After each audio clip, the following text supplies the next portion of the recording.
Hi everyone, welcome to the channel prepare with Ichha. देखिए, जैसा कि मैंने आपको ऑलरेडी बता दिया था कि हम मंथली करंट अफेयर्स करेंगे। अब मंथ के सारे करंट अफेयर्स होलिस्टिकली कवर कर लेंगे। तो जून के महीने से शुरू कर रहे हैं, जून 2024। आज ही सुबह मैंने एक वीडियो डाला है, अगर आपने अभी नहीं देखा है तो उसको देख लीजिएगा। करंट अफेयर्स कहाँ से कैसे करने हैं उसमें मैंने डिटेल्स बताई हैं। तो उन डिटेल्स में ये था कि आपको ये फॉलो करनी है, जो ये मंथ की सीरीज होगी। साथ में आपको एक ऑलरेडी घटनासार की सीरीज बताई है मैंने, और वो ऑलरेडी आपको प्लेलिस्ट में मिल जाएगी, साथ में टेलीग्राम चैनल।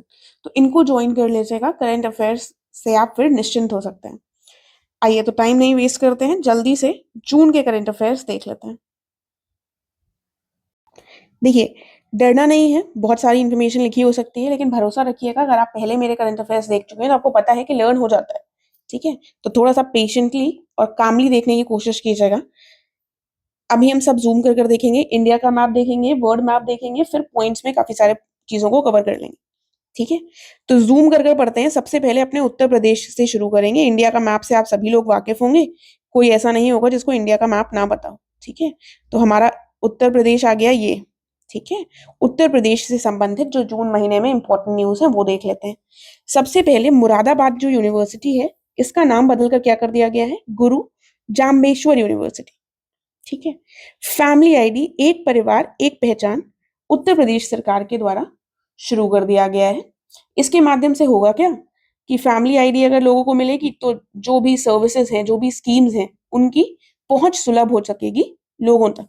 ठीक है, और एम्प्लॉयमेंट अपॉर्चुनिटीज, ये सारी चीजें भी बेहतर तरीके से इनका भी वितरण हो सकेगा।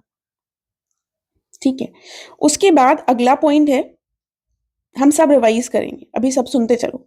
फिर सुहेलवा वाइल्ड लाइफ सेंचुरी, ये जो है कहा गया है कि उत्तर प्रदेश का ये 5वां टाइगर रिजर्व बनेगा। ठीक है, इसकी स्थापना वाइल्ड लाइफ सेंचुरी की कब हुई थी, 1988 में।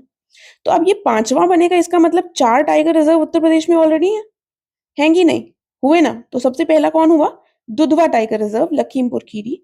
दूसरा पीलीभीत टाइगर रिजर्व। तीसरा अमनगढ़ टाइगर रिजर्व।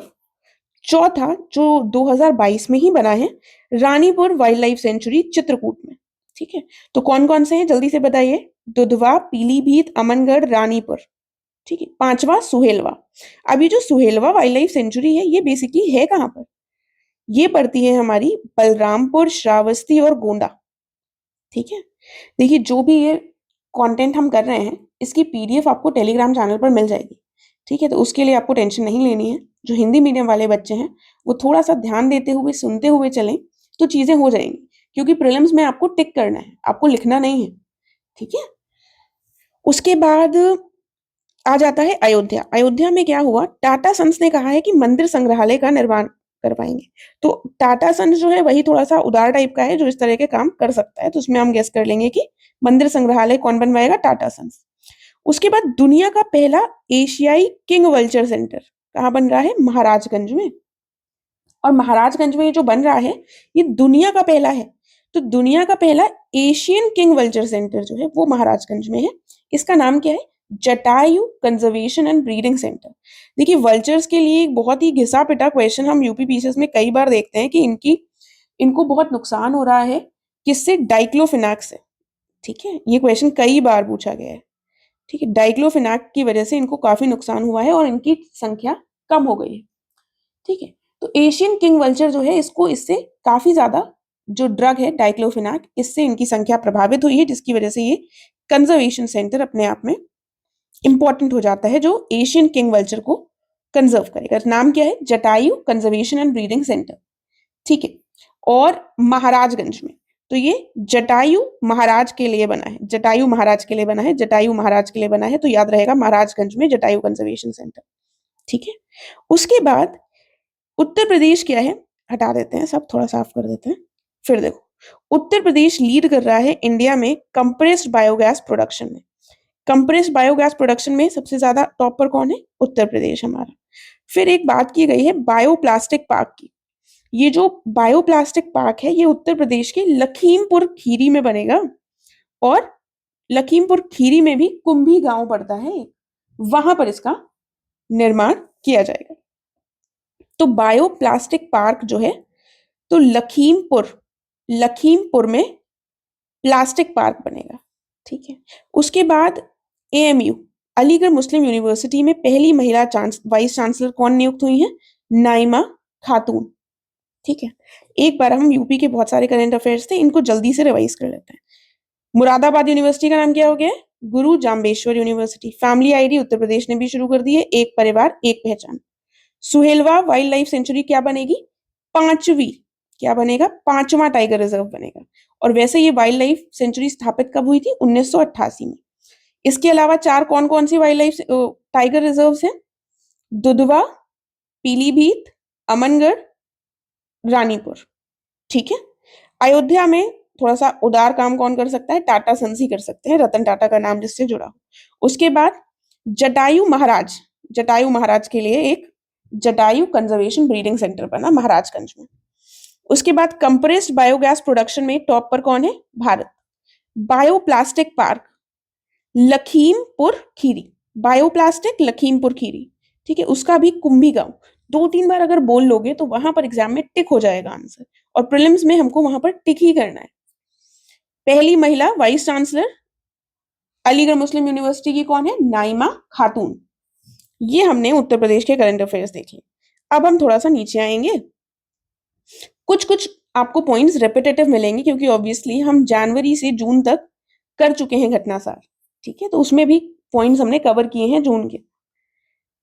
नागी और नकटी बर्ड सेंचुरी जो है ये बिहार की है, और इनको हाल ही में रामसर साइट जो है वो डिक्लेयर किया गया है। नागी और नकटी, नागी नकटी कहाँ की है? बिहार की रामसर साइट। फिर ये वाली मैंने बहुत बार लर्न करवाई है, निजुत मोयना स्कीम, असम की, ठीक है। ये हमारा पड़ता है असम, और असम की स्कीम है निजुत मोयना स्कीम, और ये किससे संबंधित थी? ये संबंधित थी चाइल्ड मैरिज से संबंधित, ठीक है। उसके बाद इधर आ जाते हैं अरुणाचल प्रदेश, ये हमारा अरुणाचल प्रदेश है। अरुणाचल प्रदेश में काबक यानो, ये पहली महिला नीशी ट्राइब की है जिन्होंने माउंट एवरेस्ट क्लाइंब किया है। तो ये थोड़ा सा कम रेलेवेंट है, बट फिर भी देख लेते हैं। नीशी ट्राइब की काबक यानो महिला है जिन्होंने पहली महिला बन गई है माउंट एवरेस्ट को क्लाइंब करने वाली इस ट्राइब की, ठीक है। तो ये हमने देख लिया, इधर से यूपी से आए, बिहार देख लिया, असम देख लिया, अरुणाचल प्रदेश देख लिया। फिर हम नीचे आ जाते हैं। नीचे हमने क्या देखा? उड़ीसा, ये पड़ता है हमारा उड़ीसा। उड़ीसा में एक चांदबाली जगह है, भद्रक उड़ीसा में। यहां पर भारत का पहला रिसर्च टेस्टिंग सेंटर जो स्टडी करेगा नॉर्वेस्टर को, वो स्थापित हुआ, ठीक है। नॉर्वेस्टर जो पवने हैं उनको चांदबाली में स्टैब्लिश करेगा। तो पवन हवा की जब बात आती है तो थोड़ा सा वो हम रिलेट कर सकते हैं कि कुछ गानों से रिलेट कर लो, ठीक है। तो गाने में एक गाना भी है चांद बालिया करके, बस याद कराने के लिए इतना सीन बता रही हूँ। तो नॉर्वेस्टर पवने, पवन से गाना याद आ जाएगा, और चांद बाली भद्रक उड़ीसा में, ठीक है। तो ये अब याद रहेगा। उसके बाद हम देखते हैं, आगे आते हैं, फिर हम देखते हैं विशाखापट्टनम। आंध्र प्रदेश में विशाखापट्टनम पोर्ट जो है, इसको कंटेनर पोर्ट परफॉर्मेंस इंडेक्स में वर्ल्ड बैंक ने जो जारी किया है, इसमें 19वां स्थान मिला है, ठीक है।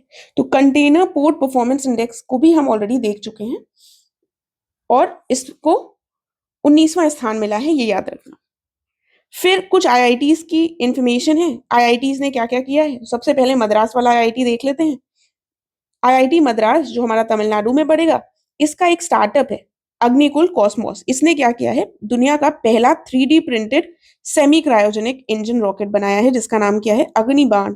तो अग्निकुल कॉस्मोस नाम है, अग्निबाण इन्होंने 3D printed semi cryogenic engine rocket निर्मित किया है। तो आईआईटी मद्रास ने ये किया। बाकी आईआईटीज ने क्या किया वो भी अभी हम देखेंगे। अभी हम पूरा रिवाइज करेंगे, ठीक है। तो थोड़ा सा टेंशन ना लीजिएगा। ये आ गया हमारा केरला।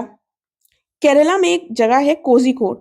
कोझिकोड को city of literature, city of literature, India का पहला यूनेस्को सिटी ऑफ लिटरेचर घोषित किया गया है कोझिकोड को, ठीक है। तो कोझिकोड को लिटरेचर से संबंधित किया गया है।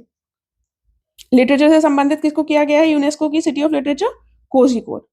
फिर कोची, कोची में भारत का कोची में पहला international dairy federation Asia Pacific summit हुआ, ठीक है। तो अब डेयरी फेडरेशन से संबंधित अगर आएगा तो हम शायद उसको कोची ना सोच पाए, हमको लगे कहीं नॉर्थ इंडिया में होगा, ठीक है। लेकिन पहला international dairy federation Asia Pacific summit कहाँ हुआ है? कोची में हुआ है। और कोझीकोडे का क्या हुआ है? कोझीकोडे को यूनेस्को का सिटी ऑफ लिटरेचर घोषित किया गया है। इतना हो गया। चलो, इतना होने के बाद अब हम चलेंगे कर्नाटका में। कर्नाटका में एक आईआईटी है, आईआईटी धारवाड़, ठीक है। तो ये एक मद्रास आईआईटी है, एक आईआईटी धारवाड़ है। तो आईआईटी धारवाड़ ने क्या किया, इन्होंने एक इनोवेटिव फायर रेस्क्यू ड्रोन जो है वो स्टैब्लिश किया। तो धारवाड़ से संबंधित ड्रोन का कुछ है, तो वो इनोवेटिव फायर रेस्क्यू ड्रोन है। धारवाड़ ने ड्रोन से संबंधित कुछ किया है। साउथ इंडिया का पहला leopard safari Bannerghatta national park में स्थापित हुआ। बनेरघट्टा कहाँ है? हमारा कर्नाटका में नेशनल पार्क है। तो ये बनेरघट्टा नेशनल पार्क में साउथ इंडिया का पहला लेपर्ड सफारी स्थापित हुआ। फिर बेंगलुरु कहाँ पड़ता है? कर्नाटका में। यहां पर एक और चीज हुई, centre for carbon fibre and prepregs से ये स्थापित हुआ है। बेंगलुरु में क्या हुआ? Centre for carbon fibre and prepregs, ठीक है। इन सब की हम डिटेल में नहीं जाएंगे, ऑलरेडी वीडियो बहुत लंबी होने वाली है, सबको डिटेल से नहीं देखेंगे, जहां पर आवश्यकता होगी वो मैं बता दूंगी। फिर इधर आ जाते हैं, देखो यहां पर एक और आईआईटी आ गया, आईआईटी बॉम्बे। तो ये जो आईआईटी बॉम्बे है, इसमें क्या हुआ, आईआईटी बॉम्बे और टीसीएस ने मिलकर भारत का पहला क्वांटम डायमंड माइक्रोचिप इमेजर बनाया है, ठीक है। तो सबसे ज्यादा ये सेलिब्रिटीज बॉम्बे में ही रहते हैं, उन्हीं के पास डायमंड होगा, ठीक है। और तो किसी आईआईटी वाले के पास हो नहीं पाएगा। कोई बाकी जो आईआईटीज हैं, तो ऐसे याद रखना, बॉम्बे में डायमंड माइक्रोचिप इमेजर का, क्वांटम डायमंड माइक्रोचिप इमेजर का निर्माण किया है टीसीएस के साथ मिलकर, ठीक है। फिर हम चलते हैं गुजरात में। ये गुजरात है हमारा। गुजरात में जो एक स्मृति वन अर्थक्वेक मेमोरियल म्यूजियम है, भुज में 2000 के लगभग एक बहुत बड़ा अर्थक्वेक आया था, अगर आप लोगों को पता हो। उसी के लिए एक मेमोरियल बना है, और इसको कौन सा अवार्ड मिला है? यूनेस्को प्रिक्स वर्सेल्स अवार्ड, ठीक है। तो अब स्मृति वन अपने आप में ही याद पता चल रहा है कि किसी की स्मृति में निर्मित कोई म्यूजियम है। फिर हम चलेंगे आगे, आईआईटी दिल्ली आ गया अब हमारा। देखो, पहले हम आईआईटी दिल्ली देख लेंगे। तो अब दिल्ली में ही सरकार बैठी है, तो क्लाइमेट चेंज से संबंधित अगर कुछ होगा तो दिल्ली में ही सरकार बैठकर कुछ करेगी। तो आईआईटी दिल्ली ने क्लाइमेट चेंज कॉन्क्लेव किया। आईआईटी धारवाड़ ने ड्रोन से संबंधित काम किया। आईआईटी बॉम्बे ने डायमंड माइक्रोचिप का काम किया, ठीक है। मद्रास ने क्या किया? अग्निबाण, अग्निकुल कॉस्मोस उनका स्टार्टअप था, ठीक है। तो ये हमारे आईआईटीज के जो काम थे जून में, वो हमने देख लिया। फिर दिल्ली की और क्या क्या न्यूज है जो हमें देखनी है। सबसे पहले 81st IATA मीटिंग कहां पर आयोजित हुई? दिल्ली में आयोजित हुई, ठीक है। उसके बाद क्या हुआ? उसके बाद हम देखते हैं मिनरल समिट एक हुई, ये भी कहां पर हुई? ये भी हुई हमारी दिल्ली में। देन आगे क्या हुआ? इंडिया का 6G 2024 इंटरनेशनल कॉन्फ्रेंस और एग्जीबिशन, ये कहां पर हुआ? अब 6G की बात हो रही है, तो सबसे जो इंपॉर्टेंट सेंटर है वहीं पर इसको आयोजित किया जाएगा, और वो हो जाता है हमारा दिल्ली, ठीक है। तो इसके बाद हमने दिल्ली के ये पॉइंट्स देख लिए। देखो, एक चीज यहां पर बस ध्यान रखिएगा, ये 81st IATA की जो मीटिंग है, ये 2025 में दिल्ली में होगी, ठीक है। एंड IATA का फुल फॉर्म है इंटरनेशनल एयर ट्रांसपोर्ट एसोसिएशन। इनकी एक एनुअल मीटिंग होती है, जो अगले वर्ष 2025 में भारत में होगी, दिल्ली में, ठीक है। देन ऊपर पर चलते हैं। ऊपर चले तो हमने क्या देखा? वर्ल्ड क्राफ्ट सिटी श्रीनगर को कहा गया है। किसने कहा है? किसने दिया है वर्ल्ड क्राफ्ट सिटी का टाइटल? वर्ल्ड क्राफ्ट काउंसिल के द्वारा दिया गया है, ठीक है। देखो, अब हमने यूपी को ऑलरेडी पढ़ लिया था, यूपी को मैं रिपीट नहीं करवाऊंगी, वरना ऐसे करते करते वीडियो बहुत बड़ी हो जाएगी। हम बिहार से एक बार रिवाइज करेंगे। नागी और नकटी बर्ड सेंचुरी कहाँ की है? बिहार की रामसर साइट्स हो गई। निजुत मोइना असम। काबकियानो नीशी ट्राइब की पहली महिला जो माउंट एवरेस्ट चढ़ गई। चांद बालिया, अब चांद बाली के चक्कर में उड़ीसा मत भूल जाइएगा। उड़ीसा नॉर्वेस्टर पवनों को रिसर्च करने के लिए एक testing centre. Then Visakhapatnam port 19वां कंटेनर पोर्ट, 19वीं रैंक दी गई है कंटेनर पोर्ट परफॉर्मेंस इंडेक्स में। आईआईटी मद्रास ने क्या किया, आईआईटी मद्रास के स्टार्टअप अग्निकुल कॉस्मोस ने पहला 3D semi cryogenic engine rocket बनाया, अग्निबाण। उसके बाद आईआईटी धारवाड़, को आईआईटी देख लेते हैं सारे। इनोवेटिव फायर रेस्क्यू ड्रोन बनाया। उसके बाद आईआईटी बॉम्बे ने क्या किया, आईआईटी बॉम्बे ने टीसीएस के साथ मिलकर भारत का पहला क्वांटम डायमंड माइक्रोचिप इमेजर बनाया। उसके बाद आईआईटी दिल्ली ने क्या किया, एक क्लाइमेट चेंज पर कॉन्क्लेव कर लिया। ठीक है, तो ये आईआईटीज हो गए हमारे। देन केरला चलते हैं। केरला में कोझिकोड को क्या मिला है, सिटी ऑफ लिटरेचर, यूनेस्को के द्वारा। कोची में क्या हुआ, पहला international dairy federation Asia Pacific summit. ठीक है, उसके बाद साउथ इंडिया का पहला लेपर्ड सफारी कहां पर बना, बनेरघट्टा नेशनल पार्क में, जो कि हमारा कर्नाटका में है। उसके बाद बेंगलुरु में एक स्थापित किया गया centre for carbon fibre and prepregs. ठीक है, उसके बाद स्मृति वन, जो अर्थक्वेक मेमोरियल म्यूजियम है, यूनेस्को प्रिक्स वर्सेल्स अवार्ड इसको मिल गया। फिर 81st IATA मीटिंग 2025 में दिल्ली में होगी, मिनरल समिट दिल्ली में हुई, 6G से संबंधित इंटरनेशनल कॉन्फ्रेंस और एग्जीबिशन भी दिल्ली में हुआ। और श्रीनगर को क्या दे दिया गया, वर्ल्ड क्राफ्ट सिटी का टाइटल वर्ल्ड क्राफ्ट काउंसिल के द्वारा। ठीक है, तो ये मैप हमारा फिलहाल हमने एक उसको बाद इसको देख लिया है। आई होप आपको इसकी सारी चीजें लर्न हो गई होंगी, वरना फिर से दोबारा देख लीजिएगा, लर्न हो जाएगा। फिर आता है हमारा ये वर्ड मैप। देखो अब थोड़ा सा अगली बार से मैं क्वालिटी और इम्प्रूव करूंगी, I am trying to work on it. थोड़ा सा फिलहाल एडजस्ट कर लीजिएगा। देखो, तो हम न्यूयॉर्क से शुरू करें। सबसे पहले इधर से न्यूयॉर्क में हुआ क्या, न्यूयॉर्क में 19वां सेशन हुआ यूएन फोरम ऑन फॉरेस्ट का। ठीक है, क्या हुआ न्यूयॉर्क में, न्यूयॉर्क यूएसए में पड़ता है, और यहाँ पर 19वां सेशन हुआ यूएन फोरम ऑन फॉरेस्ट का। उसके बाद इटली पड़ता है, ये पतला सा ऐसे लाइन जो दिख रही है, ये इटली है, और इटली में हुई थी, इटली के अपूलिया में हुई थी G7 समिट। G7 समिट को हमने काफी अच्छे से कवर किया था जब हम देख रहे थे घटनासार वाली सीरीज। ठीक है, तो इससे एक क्वेश्चन बनने की उम्मीद रहती है, क्योंकि ये इंपॉर्टेंट हो जाता है। और ये कौन से नंबर की G7 समिट थी, ये भी इंपॉर्टेंट है। तो ये कौन से नंबर की G7 समिट थी, ये थी हमारी 50वीं G7 समिट। इटली ने इसको होस्ट किया था, बाकी सब लोग यहाँ पर आए थे। 13 से 15 जून 2024 के बीच में ये हुई थी। और उसके बाद मोदी जी ने भी यहाँ पर पार्टिसिपेट किया था, राइट। मोदी जी ने पार्टिसिपेट किया था। इसके साथ साथ इस समय पर बात क्या की गई, किन किन पॉइंट्स पर चर्चा की गई, तो G7 ने क्या कहा, PGII, क्या नाम है, PGII, partnership for global infrastructure और इन्वेस्टमेंट को प्रमोट करने की बात कही इन्होंने। ठीक है, थोड़ा थोड़ा इनके बारे में मैंने पिछले वीडियो में बताया था, अगर नहीं बताया है तो मैंने टेलीग्राम पर इमेजेस शेयर करी, वहां पर देख लेना। साथ में इन्होंने एक बात और कही इसमें, और IMEC, IMEC क्या है, IMEC India middle east Europe economic corridor, इसमें भी सपोर्ट और प्रमोशन की बात की इन्होंने G7 नेशंस ने। तो PGII पर बात की और साथ में इन्होंने इस पर बात की। नाम से ही खैर समझ में आ रहा है, पार्टनरशिप फॉर ग्लोबल इंफ्रास्ट्रक्चर और इन्वेस्टमेंट, यानी कि पूरे विश्व स्तर पर, वैश्विक स्तर पर अवसंरचना और निवेश को बढ़ावा देने पर इन्होंने बात कही है। उसके बाद इसमें इन्होंने और क्या इंपॉर्टेंट बात कही, इसमें एक इंपॉर्टेंट चीज आ जाती है कि कौन कौन से देशों ने इसमें पार्टिसिपेट किया।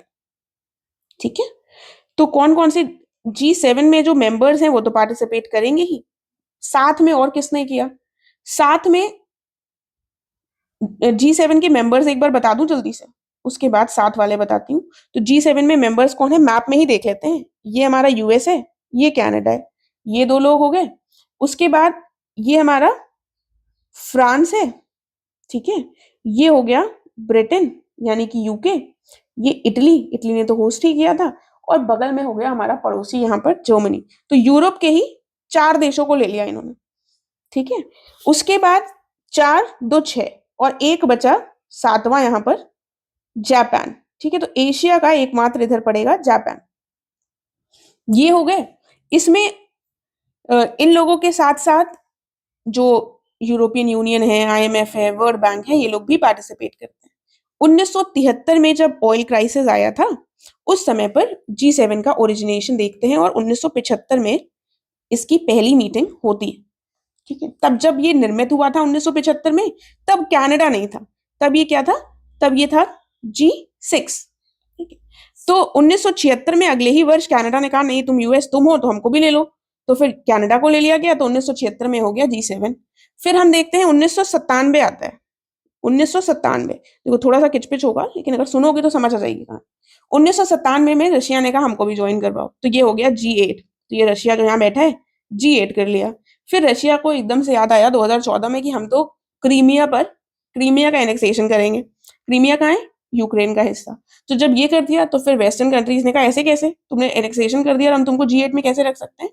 तो 1997 में ऐड किया था, और 1997 में ऐड होने के बाद 2014 में एनेक्सेशन के बाद इसको हटा दिया, तो एक बार फिर से वो G8 से क्या बन गया, G7। ठीक है, तो ये हमने थोड़ी सी कहानी देख ली। इंडिया इसका सदस्य नहीं है, लेकिन इंडिया ने अभी तक इसमें इसके कई सारे सेशंस में पार्टिसिपेट किया।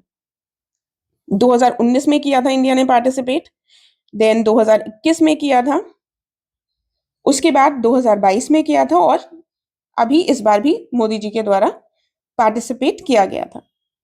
ठीक है, देखो एक दो पॉइंट और देख लेते हैं। अब G7 तो देख लिया हमने, यहां पर हुआ। अब जो जो इनवाइटेड गेस्ट थे वो देख लेते हैं। भारत तो था ही हमारा, ठीक है, भारत के साथ सऊदी अरेबिया को भी इन्होंने इनवाइट किया।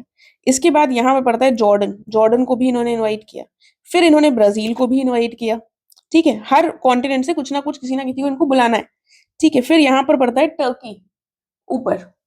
ठीक है, ये पड़ता है टर्की, टर्की को भी इन्होंने इनवाइट किया।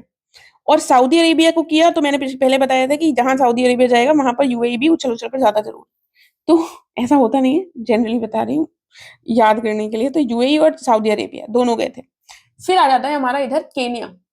ठीक है, केनिया पड़ता है, अगर हम मैप देखें अफ्रीका का, तो हमारा केनिया किधर पड़ेगा, केनिया पड़ेगा यहाँ पर। ठीक है, ये पड़ेगा केनिया, और केनिया को इनवाइट कर लिया इन्होंने अफ्रीका से। फिर अल्जीरिया और ट्यूनीशिया को भी इनवाइट कर दिया। तो अल्जीरिया हो गया हमारा ये, और फिर ट्यूनीशिया जो है ये पड़ेगा हमारा,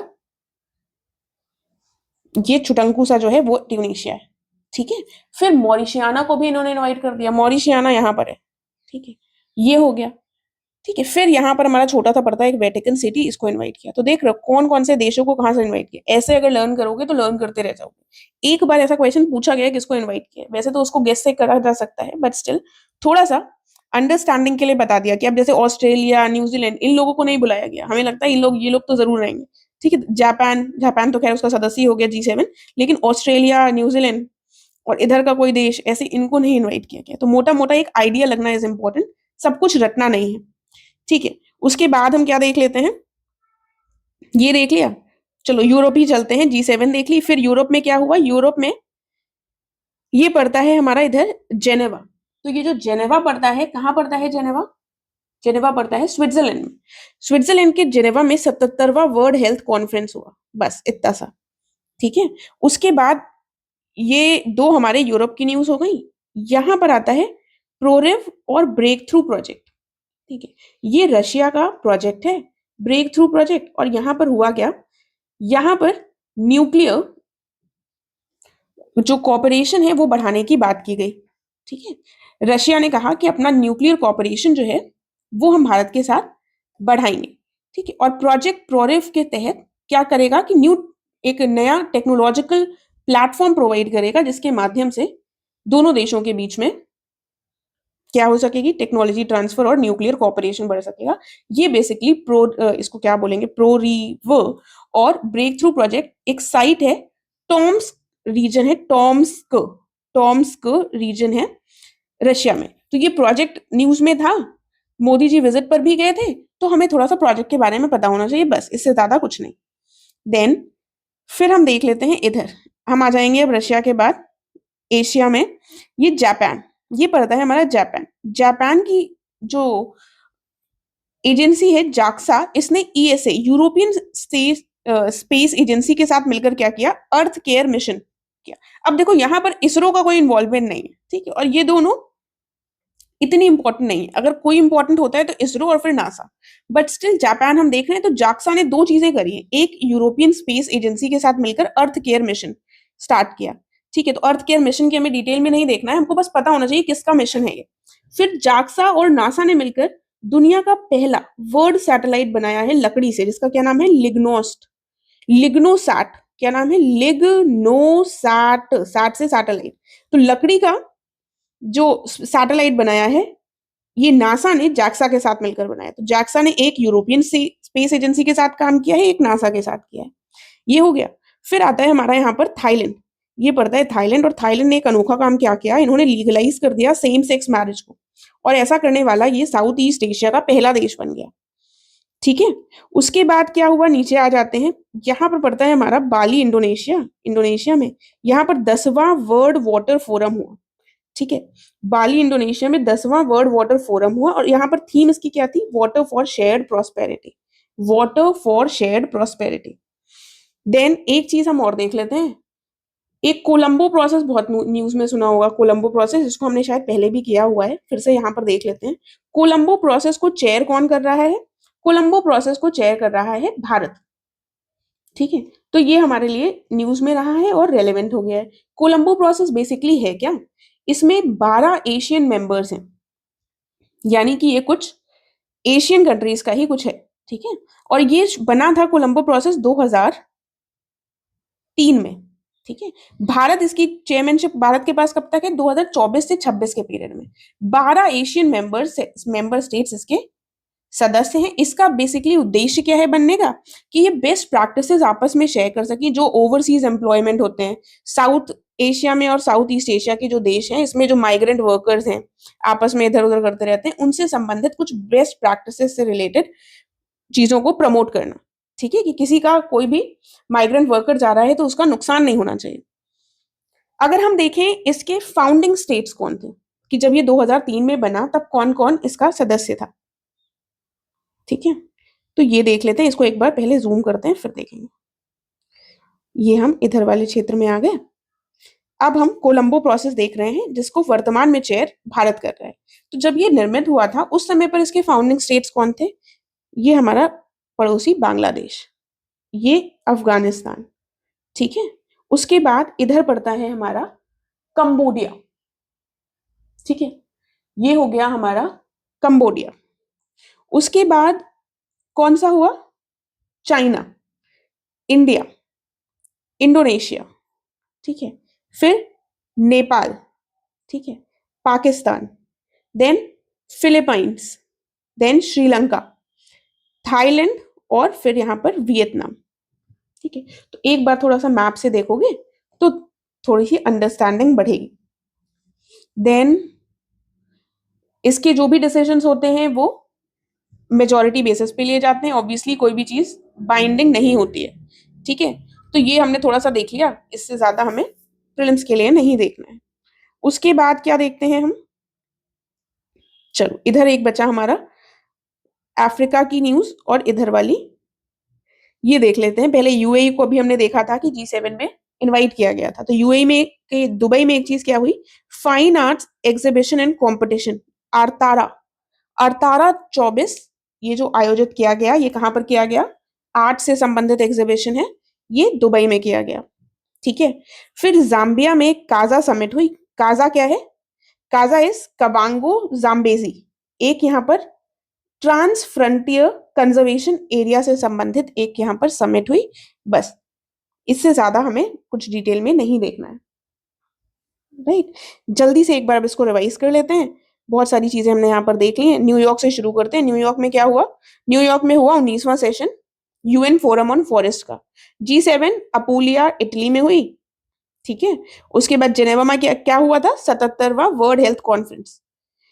ये pro river breakthrough project Russia का था।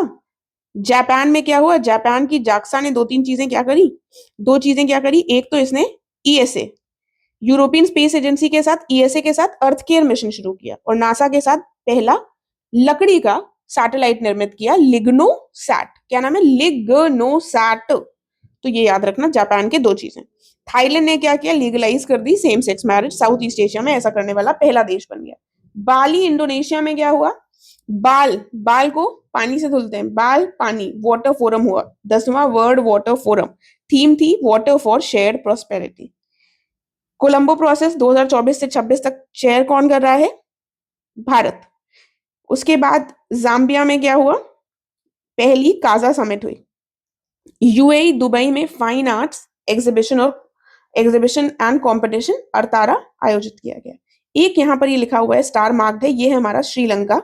और श्रीलंका की एक न्यूज है, वो न्यूज ये है कि मैरीटाइम रेस्क्यू कोऑर्डिनेशन सेंटर जो है, जो मैरीटाइम रेस्क्यू कोऑर्डिनेशन सेंटर, इसको इनॉग्रेट किया गया था हमारे फॉरेन मिनिस्टर के द्वारा श्रीलंका में।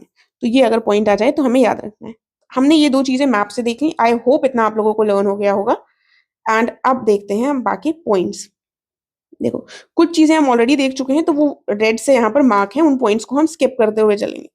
हम इस पॉइंट पे आते हैं दूसरे वाले में, एनपीसीआई इंटरनेशनल पेमेंट्स लिमिटेड जो NPCI international payments limited plus Peru की जो सेंट्रल रिजर्व बैंक है, इन दोनों ने क्या कहा है, आपस में समझौता कर लिया है कि भाई यूपीआई जो है वो उसका हम विकास करेंगे। तो यूपीआई का विकास कौन करेगा, पेरू, अपने यहाँ दोनों ने समझौता कर लिया है। ये पहली साउथ अमेरिकन कंट्री बन गई है यूपीआई के विकास से को करने के लिए मानने वाला पहला देश बन गया है पेरू।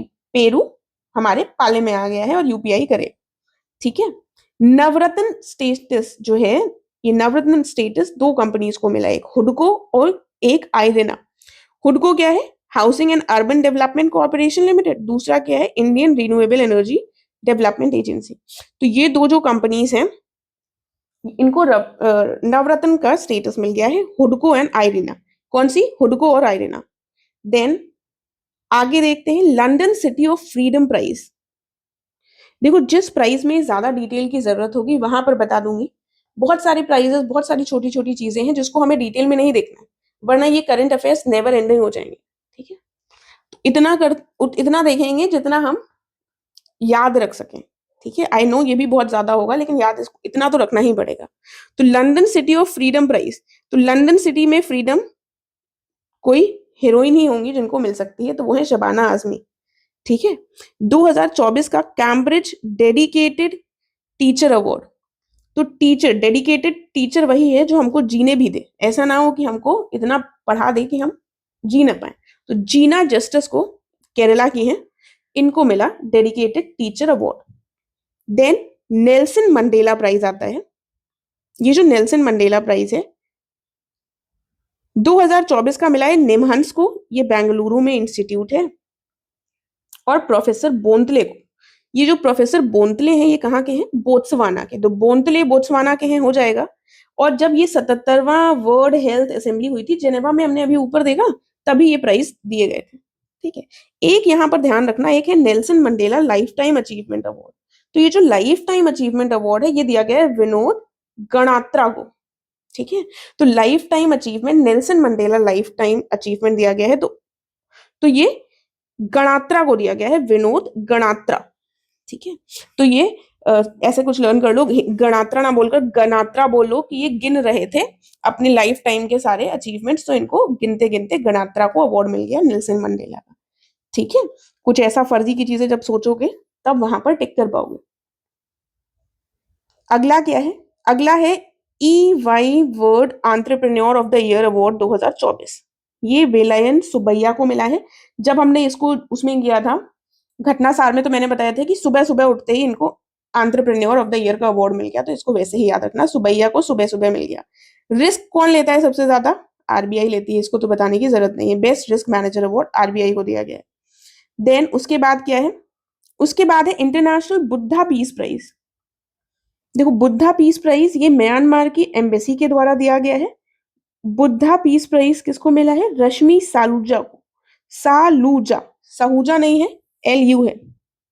देखो तो अब इसमें हम क्या करेंगे, बुद्धा पीस प्राइज, जो भी आपके आसपास कोई रश्मि नाम का इंसान जरूर होगा, तो उनको आप सोच लेना कि उनको बुद्धा पीस प्राइज मिला है, ठीक है। तो वो रश्मि को क्या मिला है, बुद्धा पीस प्राइज। देन आगे बढ़ते हैं, outlook planet sustainability summit and awards 2024।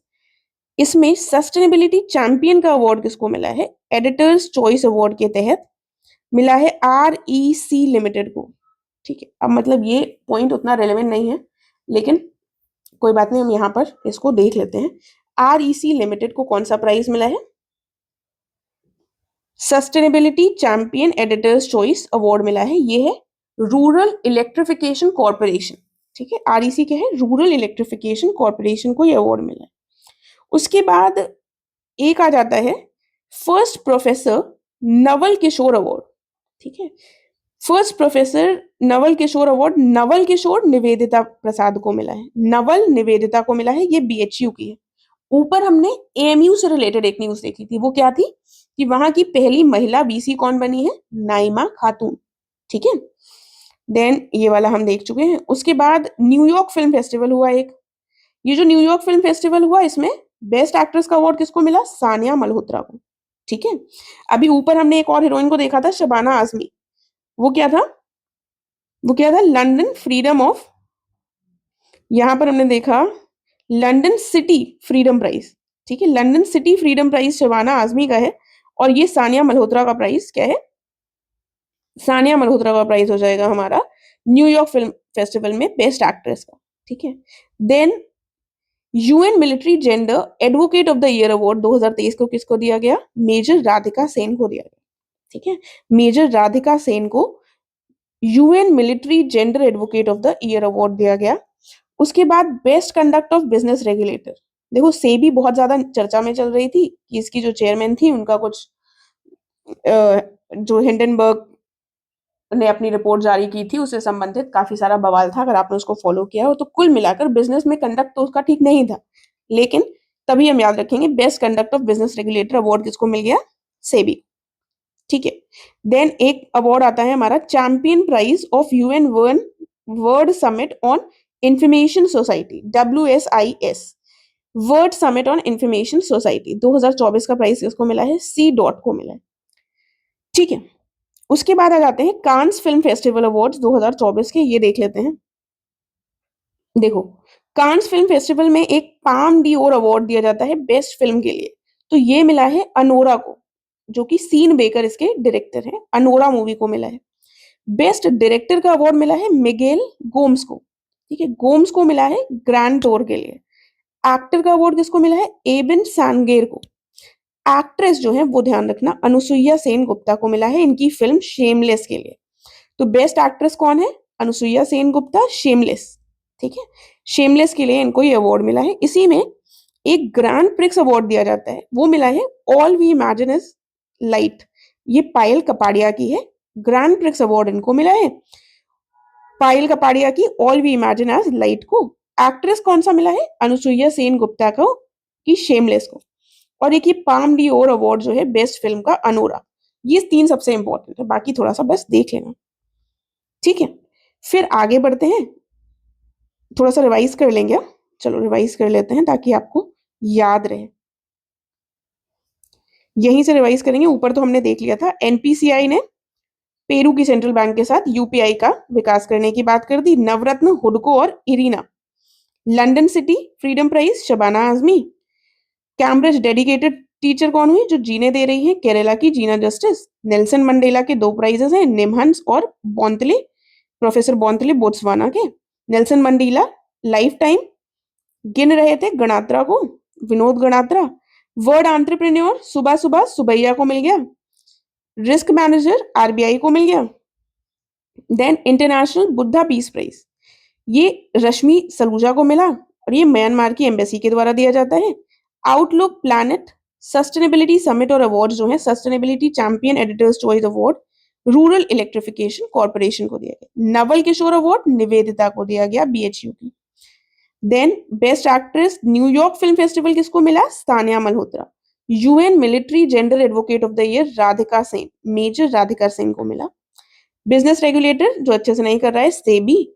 Champion prize UN world summit on information society, WSIS का किसको मिला? C. को। Champion prize C. को, तो नाम के इनिशियल से याद रख सकते हो। कांस फिल्म फेस्टिवल में पाम डी ओर किसको मिला?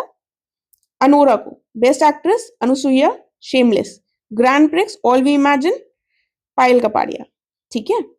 देन ये देख लेते हैं। अब ये पॉइंट क्या है, यूएनसीसीडी का एक अवार्ड है लैंड हीरो, ये मिला है सिद्धेश सकोरे को। ठीक है, तो ये महाराष्ट्र के हैं, महाराष्ट्र टाइप का इनका नाम भी लग रहा है, तो वहीं के हैं और इनको ये अवार्ड दिया गया है।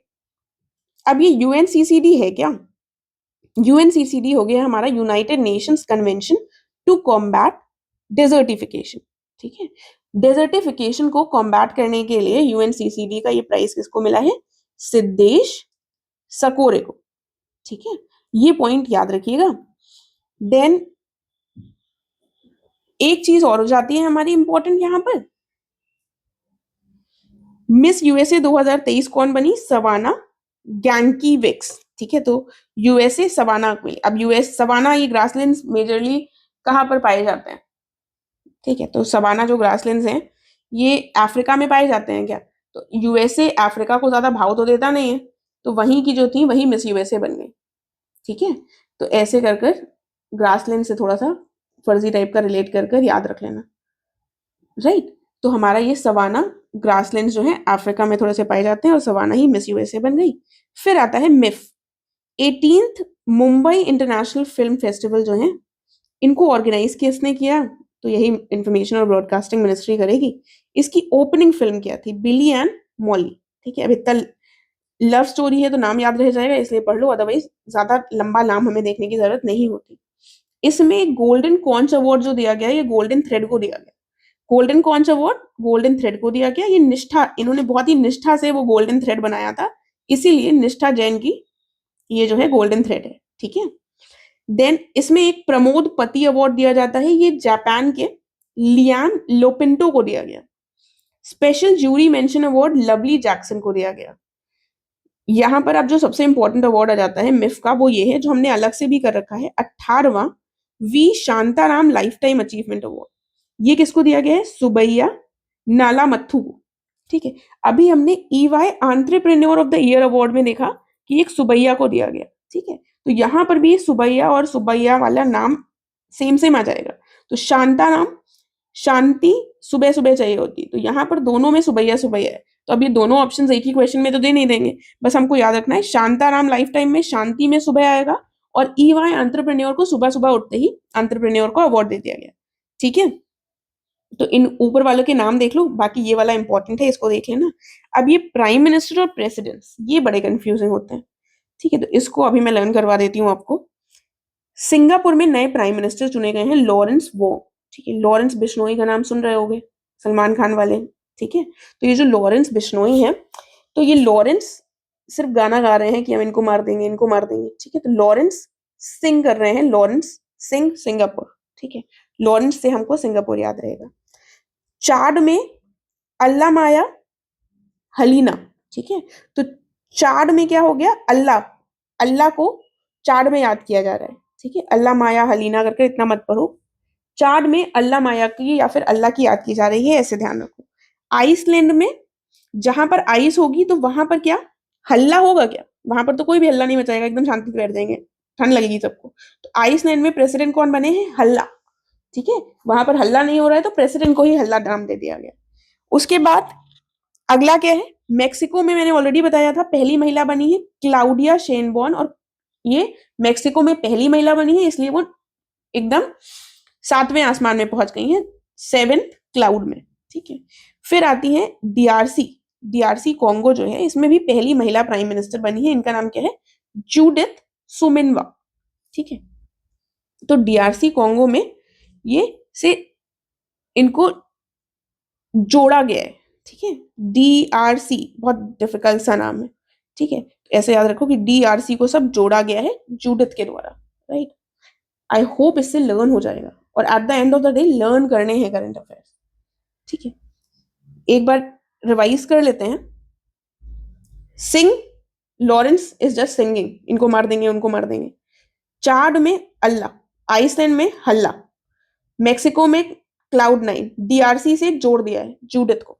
ठीक है, ऊपर वाला भी देख लेते हैं इसमें, फिर हम इस वीडियो को एंड करेंगे। नेक्स्ट वीडियो में जून के महीने को और मैं करंट अफेयर्स प्रोवाइड करूंगी, इससे ज्यादा अगर एक में कर दिया तो फिर आपको याद नहीं हो पाएंगी चीजें। ठीक है, ये देख लेते हैं ये हमने ऑलरेडी कांस फिल्म फेस्टिवल वाला देख लिया है। ये यूएनसीसीडी के लैंड हीरो कौन है? Siddhesh Sakore. Miss USA Savannah, Mumbai का ये कौन सी बिली मॉली से शुरू की एक लव स्टोरी थी, और V Shantaram lifetime achievement award Subbaiah को मिला। ठीक है, तो आई होप आपको इतना लर्न हो गया होगा। नेक्स्ट वीडियो भी आपको जल्द ही मिलेगा। अगर आपको कोई भी सजेशन है तो दे सकते हैं। एंड कोशिश है कि जल्द से जल्द नवंबर तक के सारे करंट अफेयर्स हम कर लें। नवंबर का तो जब तक आएगा नहीं तब तक नहीं करेंगे, बट अक्टूबर तक जो 4-5 महीने हैं वो हम कंप्लीट कर लें। एंड थोड़ा सा अगर वीडियो अच्छा लगा है तो लाइक ज़रूर कर दीजिएगा, और अगर मन हो तो शेयर भी कर दीजिएगा। Thank you so much.